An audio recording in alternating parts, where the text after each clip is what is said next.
Promesse biblique du jour. N'attendez pas que votre situation s'améliore. Le récit de la Genèse montre qu'au moment de créer la terre et les cieux, Dieu n'a trouvé que chaos et ténèbres sur la planète. Cela ne ressemblait à rien. Pourtant, de ce chaos, l'Éternel créa la terre, la mer, le ciel et tous les êtres vivants. Il n'a pas eu besoin que la situation soit idéale pour être créatif. Il a pu l'être au milieu de rien. La créativité de Dieu s'exprime au milieu du chaos. Dans tous les chaos, il y a des idées créatives qui régleront vos problèmes. Traversez-vous un vide, une difficulté qui vous semble insoluble? Alors, c'est le meilleur moment pour être créatif. La créativité explose dans le chaos. La médecine a toujours été confrontée à des maladies incurables. Mais cela n'empêche pas les médecins de continuer à chercher. Ce n'est pas parce que la maladie est incurable qu'ils perdent tout espoir de la guérir. Au contraire, ils persévèrent jusqu'au jour où ils découvrent le remède. C'est dans le chaos de la maladie que la médecine évolue. C'est également parce que l'homme voulait se déplacer plus vite qu'il inventa le train.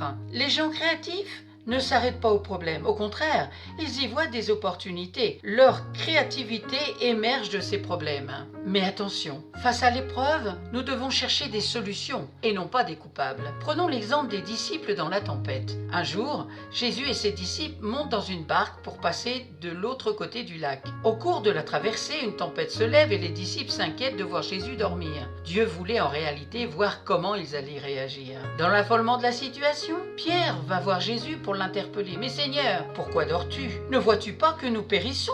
Pourtant, Pierre est un pêcheur expérimenté. Ce n'est pas la première tempête qu'il affronte, mais sa première réaction est d'aller voir Jésus pour le blâmer. Pourquoi Jésus dormait-il dans la tempête? Parce qu'il savait que ses disciples pouvaient gérer la situation. C'était un test d'intégrité. Jésus se lève dans la barque, menace la tempête et aussitôt, le calme revient. Avez-vous peut-être blâmé Dieu pour la situation que vous vivez? Alors venez au pied de la croix et venez vous repentir. Venez lui demander pardon. L'erreur est de se laisser affoler par la tempête. Nous perdons nos moyens et nous n'avons plus confiance en nous, alors que nous avons les capacités de gérer la situation. Ce n'est pas la peine de courir partout pour trouver une solution. Elle se trouve en nous. Quand Jésus est en nous, nous avons tout. Nous devons comprendre que la solution ne se trouve pas autour de nous, mais en nous. Nous devons apprendre à traverser les difficultés sans nous laisser submerger, envahir par elles. C'est comme un bateau. Il a besoin de l'eau pour naviguer. Et tant que sa coque reste étanche, il continue à avancer sans aucun problème. Mais le jour où sa coque se fend, l'eau pénètre alors à l'intérieur du bateau et il coule. Peu importe ce qu'il vous arrive, à partir du moment où vous ne vous laissez pas envahir par la situation, tant que vous savez préservez votre coque. Vous pouvez être au milieu du chaos et continuer à avancer.